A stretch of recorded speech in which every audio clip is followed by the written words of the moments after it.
गायक गौरव आचार्य श्री पुलक सागर जी के प्रवचन और लेटेस्ट धार्मिक भजन व कार्यक्रम निशुल्क देखने व सुनने के लिए हमारे YouTube चैनल जिनशरणम मीडिया को अभी सब्सक्राइब करें और बेल आइकॉन पर क्लिक जरूर करें। सबके गुरु पुलक सागर जी, उनके गुरु आप पुष्पदन सागर जी महाराज जी, आपको बहुत बहुत नमस्ते। नमस्ते साहब जी, सभी को नमस्ते। आप सभी को जय जिनेन्द्र। आज खुशी का ठिकाना नहीं, क्योंकि अपने साहब जी आज खुश है। आज यानी ये पंचकल्याणक जब से डिक्लेयर हुआ तब से एक्चुअली खुश नहीं थे। तब से हम बहुत प्रेशर में थे, अभी कैसे होगा जैसे। लेकिन एक एक दिन जैसे चढ़ता जा रहा है तभी खुशी का ठिकाना नहीं रह रहा है। और मुझे उनके आंखों की खुशी देख के मुझे बहुत तसल्ली हो रही है लाइफ में।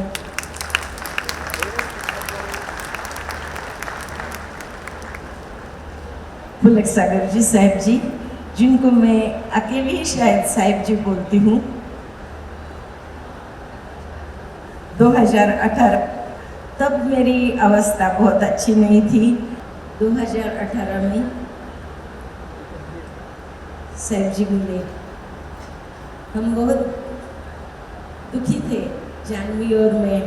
हम सहन ही नहीं कर सकते थे, ये शौक के रसिक सेट नहीं रहे शरीर से। लेकिन इन्होंने हम दोनों को इतने अच्छे तरह से संभाला, बिना बोल के कुछ ये नहीं किया कि ऐसे करना चाहिए, होता ही है, अपने आप को संभालो, ऐसे कुछ नहीं था। लेकिन उनका अस्तित्व ही हमारे वो 4 महीने, हमारी ज़िंदगी पूरी बदल गई साहिब जी आपकी वजह से। आप बोलेंगे हर बार यही बोलती हो, लेकिन ये बोलने के सिवा अपनी ये कैसे बढ़ गई मेरी आपके लिए श्रद्धा, वो मैं कह नहीं सकूँगी। बोले थे वो कि इन दोनों के चेहरे पे मैं हंसी लाके ही मैं पूना छोड़ूंगा। इनको दुखी देख के मैं जा नहीं सकता हूँ। और वैसे ही हुआ, दुख तो कम हुआ, गया नहीं, लेकिन हम नॉर्मल हो गए। तो उसके लिए मैं पहले तो अपने गुरुवर, आपके गुरुवर को मैं बोलूँगी धन्यवाद गुरुवर, क्योंकि आपकी वजह से साहिब जी हमारे लाइफ में आए। आपके हाथ से अगर इनकी दीक्षा नहीं होती तो हम इनको कैसे मिलते ज़िंदगी में। तो आपका मैं पहले शुक्रिया करूँगी गुरुवर कि आपकी वजह से साहिब जी हमें मिले। तो जिन शरणम की लिए मैं बोलूँगी, इतनी घटना है एकदम। साहब जी ने मेरा जैसे ये लिखा ना कि मैं निशब्द हूँ, मैं बोल नहीं सकता हूँ। एक्चुअली ऐसी यादें हैं, ऐसी घटनाएं हैं, ऐसे शब्द हैं, मैं बोल ही नहीं सकती हूँ क्या क्या है। लेकिन मैं जिन शरणम के लिए बोलूँगी। जिन शरणम ऐसे तीर्थ बना है, सुंदर तो आप देख रहे हैं, लेकिन गुरुवर ने बोला था कि ये पक्का अतिशय तीर्थ होगा। लेकिन मैं ऐसे नहीं बोलती हूँ, होगा नहीं, ऑलरेडी हो गया है। क्योंकि उसके पीछे नहीं, खाली तालियां देख के नहीं बोल रही मैं, उसके पीछे की जो घटनाएं हैं ना, वो रियली हम सबके सामने घटी हुई है। 2-3 घटनाएं ऐसी हुई। एक तो अपनी 1000 साल पहले वाली प्रतिमा यहाँ है, आदिनाथ भगवान की, जो भूगर्भ से निकली थी। एक मोमेडियन के घर के निकली सी, घर की खुदाई चल रही थी तब निकली थी। और उन्होंने बहुत श्रद्धा से ओनली साहब जी के लिए वो प्रतिमा दी। और वो प्रतिमा कैसे आई मालूम है? 2 लोगों ने एक टेम्पो में, वैन में लाके, हमारा हल्के करके पहले एक स्टाफ था वो, और अनिल जो अभी भी हाजिर है यहाँ, वो दोनों ने वो प्रतिमा लाई, उठा के बेदी पर रखी, जहाँ उसका स्थान था वहाँ रखी। और उसके बाद में अभी मंदिर बन गया। तो उसका बहुत अच्छी तरह से प्रतिमा को प्रतिष्ठित करना था साहिब जी को। तो वहाँ लेके जाने के लिए अभी 1-1.5 महीने पहले की बात है ये। तो वो प्रतिमा को जब हम लेके जाना चाहते थे तो वो जो प्रतिमा 2 आदमी आराम से रख सके, उठा सके, वही प्रतिमा के लिए क्रेन बुलाना पड़ा। 25-30 लोगों के हाथ से भी प्रतिमा हिली नहीं। और एक्चुअली उसके साक्षीदार 200-400 लोग हैं अभी भी, कि उन्होंने ये देखा था, दृश्य देखा था। और वो प्रतिमा को अभी बोलना नहीं चाहिए, लेकिन प्रतिमा ऐसी उठ ही नहीं रही थी। क्रेन से उठाया और लेटे हुए पोजीशन में उसको नए मंदिर में, वो जो कैसा ध्यान मंदिर में हम लेके जा रहे थे। ध्यान मंदिर में लेके जाते तो भी उतरने के बाद भी प्रतिमा जी ऊपर नहीं निकल ही नहीं रही थी।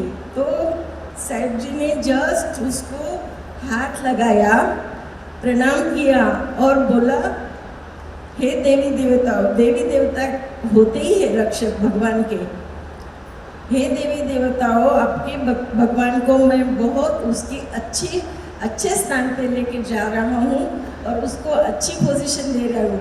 और 1 सेकंड में, 1 मिनट में प्रतिमा ऐसे फूल जैसे उठे। और ये खाली बोलने वाली बात नहीं है, ये घटी हुई घटना है। और दूसरी घटना बराबर में साहिब जी, और दूसरी घटना ऐसी थी कि अपना नवग्रह मंदिर है और साहिब जी का प्लानिंग बहुत अच्छा था। बहुत जैसे मंदिर बनता जा रहा था, उन्होंने एक काम निपटने शुरू करे थे। तो उनकी प्रतिमाएं उन्होंने ऑर्डर करी थी। उनको लग रहा था कि बहुत ये मंदिर का निर्माण भी ओनली एंड ओनली साहिब जी के दिमाग से बहुत ग्रंथ पढ़े साहिब जी ने, उसका पढ़ाई किया, स्टडी किया, कैसी प्रतिमा होनी चाहिए, मंदिर की स्ट्रक्चर कैसे होना चाहिए, वो कैसे वास्तुपुरुष जैसा मंदिर की रचना होती है, ये इतना डिटेलिंग किया है साहिब जी ने अभ्यास कि आप पूछो मत। तो तब उन्होंने सोचा था मैं पत्थर वाली प्रतिमाएं नवग्रह की रखूँगा। तो उन्होंने प्रतिमा लाई थी, उनको भी याद नहीं, 2015 की बात है, पत्थर वाली प्रतिमा। और यहाँ नवग्रह में सब प्रतिमाएं नहीं आ गई तो उसमें वेदी सब तैयार थी एकदम लाइन डोरी से, मीन्स मेजरमेंट से। और बैड लक ऐसा कि सूर्य ग्रह की प्रतिमा दागी आ गई। दागी प्रतिमा तो कभी लगती नहीं है मंदिर में। तो साहिब जी तो ऐसे हताश हो गए कि अभी क्या करूं मैं, अभी 10-15 दिन में प्रतिष्ठा आ गई है, मैं कहाँ से अभी प्रतिमा तैयार कर सकता हूँ। प्रतिमा तैयार करने तो 6-8 महीने लगेंगे। तो रियली उसी दिन उसी टाइम साहिब जी हताश होके बोले, अबे भगवान मैं अभी क्या करूँ। उनको जैसे कान में आवाज़ आई, मैं हूँ ना आवाज़ आई। और साहिब जी जैसे कि एक आध आदमी कैसे चक्कर आता है दिमाग में, वैसे करके उनको एकदम बिजली जैसा करंट आ गया और उनको याद आ गया, अरे मैं 2015 में एक प्रतिमा तैयार करी है पत्थर की, और वहाँ एक जगह रखी थी, अच्छी जगह रखी थी प्रतिमा। तो और वो उसी टाइम मीन्स आहार के बाद वो थोड़ा उनका सामायिक रहता है, सब छोड़ के, विश्राम छोड़ के वो वहाँ गए थे और वो प्रतिमा जी को उठा के वहाँ से लाए, वहाँ रखी वेदी का। और प्रतिमा ऐसे नहीं होती है, वो मेजरमेंट से होती है, लेकिन वो मेजरमेंट एक सूता से भी कम ज़्यादा नहीं था, ऐसी प्रतिमा। और मैं हूँ ना, और ऐसी आवाज़ आई और वैसी प्रतिमा। मीन्स ऐसे चमत्कार ऐसे अचानक नहीं होते। मेरे सामने एक बात हुई थी, बहुत जोर की, यहाँ 100 इंच बारिश होती है पालघर जिले में, जिनशरणम में। जो त्रिमूर्ति आप देख रहे हैं ना, तो वो त्रिमूर्ति ऐसे घुटने घुटने पानी में, कीचड़ में, ऐसे जैसे कि ऊपर है स्टेज लेकिन नीचे ऐसे सब कीचड़ वीचड़। वो तो मेरे सामने घटना हुई थी। और इतना कीचड़ में साहिब जी को बिल्कुल अच्छा नहीं था। इनकी जिंदगी ना बस भगवान, साहिब जी, उनका कनेक्शन, उनकी आरती, उनका स्वाध्याय, बस इसी में उनकी एक्चुअली जिंदगी है। अभी इनके पीछे लग गया ये मंदिर निर्माण करना, और उसकी वजह से वो इंजीनियर बने, आर्किटेक्ट बने, क्या क्या नहीं बने, उनको सब यूनिवर्सिटी अच्छी तरह से करे उन्होंने। मीन्स अगर साहिब जी गुरु नहीं होते ना, संत नहीं होते, तो क्या बनते एक्सपर्ट दुनिया के मालूम नहीं। इतने होशियार साहिब जी है। तो क्या था पॉइंट? आप जैसे हम नहीं साहिब जी, साहिब जी आप जैसे हम नहीं है कि अगर समझो एक पॉइंट से आप शुरू करते हो, बीच में आधा घंटा कुछ बोलते हो तो भी आप पहले पॉइंट पे आते हो। ऐसे हम नहीं है। तो जरा प्लीज याद दिलाओ मैं क्या बोल रही थी? हाँ, बलूचा। तो वो त्रिमूर्ति के नीचे पूरा कीचड़ था, तो मैं साथ में थी। हम शाम को पूरा बार बार सर्वे करते थे। साहब जी बोले देखो मुझे ये बिल्कुल अच्छा नहीं लगता।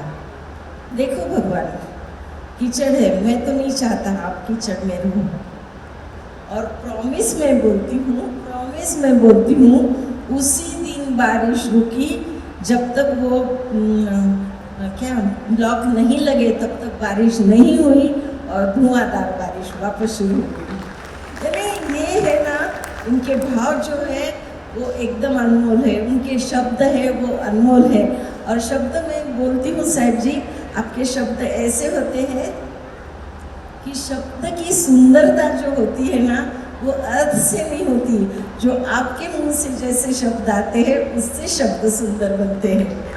रियली ऐसे है। और जो कोई साहिब जी के साथ में आएगा उनको लाइफ में ये पूरा रिलीफ मिलने वाला है, पूरा रिलीफ। यानी हम ऐसे नहीं सोचते कि हमारे ज़िंदगी में कुछ प्रॉब्लम है।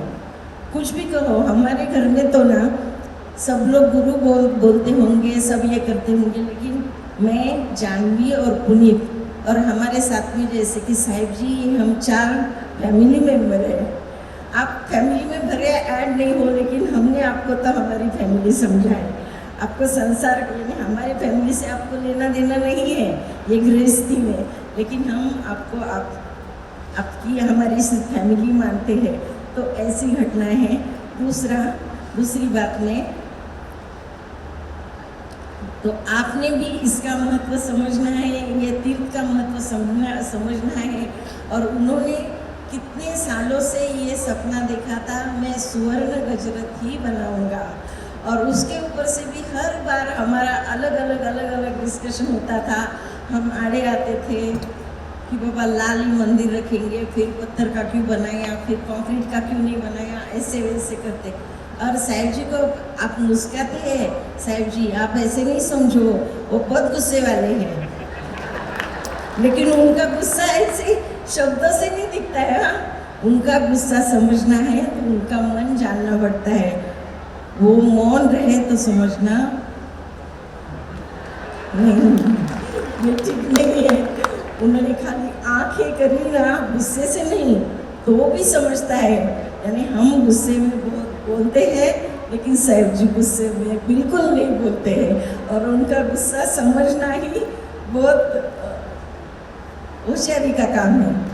वो होशियारी समझो थोड़ी बहुत है हमने। तो हमने मान लिया उनका, जानवी का, और उनका डिसाइड हो गया कि स्वर्ण मंदिर ही बनेगा। और उसका मीन्स मैंने लास्ट तक तो नहीं अपोज किया था, लेकिन लास्ट में मैं मान गई। लेकिन उनकी वजह से स्वर्ण मंदिर बन गया। मैं तो उनका इरादा था और एक मंदिर बनाऊंगा, लेकिन स्वर्ण मंदिर ही बनाऊंगा। लेकिन वैसे टाइम नहीं आया। ये सुंदर मंदिर तो सुंदर ही रह गया। और एक बात बोलती हूँ, रसिक सेठ, उनको तो मीन्स उनकी वजह से मैं अभी आपके सामने हूँ। अगर उन्होंने ऐसा ये सब करके नहीं रखते तो ये वृत्ति मुझे आती भी नहीं, ये मुझे अपॉर्चुनिटी मिलती नहीं लाइफ में। उनकी जो दान की आदत थी वो भी समझो मैं 40 साल साथ में रह के मेरे में भी आ गई, तो मुझे भी उनके प्रति में यानी ज़िंदगी में मैं उनके प्रति बहुत बहुत ये रहूँगी कि बाबा उनकी वजह से मेरे ज़िंदगी में ये आ गया। और मैं जानवी का भी मैं बहुत ये करूँगी कि उपकारी समझूंगी कि उसने कभी मुझे अपोज नहीं किया। कभी कोई चीज़ में मैं कहीं भी, जिन शरणों भी छोड़ो, जिन शरणों तो उसके भी प्राण हैं मुझे मालूम है, साहिब जी उसके प्राण हैं ये भी मुझे मालूम है, तो उसका भी मैं बिल्कुल आभार मानूंगी। उसने कभी रोका नहीं, टोका नहीं। देखो एक महीना मैं यहाँ आके रहती हूँ तो भी बोली नहीं, और मैं रियली मालूम है मैं रियली भूल जाती हूँ। अभी तो मैं भूल गई कि मेरा कोई घर है साहिब जी खुला में। ये बोल रही थी कल तू कब आ रही, मैं बोली कहाँ आना है, ऐसी बात होती है साहिब जी। तो आपके लिए मैं बहुत ऋणी हूँ, आप हमारे लाइफ में आए हैं और आपका सपना मुझे कुछ नहीं लगता। मैंने इतना सहजता से किया है, प्रॉमिस मैं बोलती हूँ।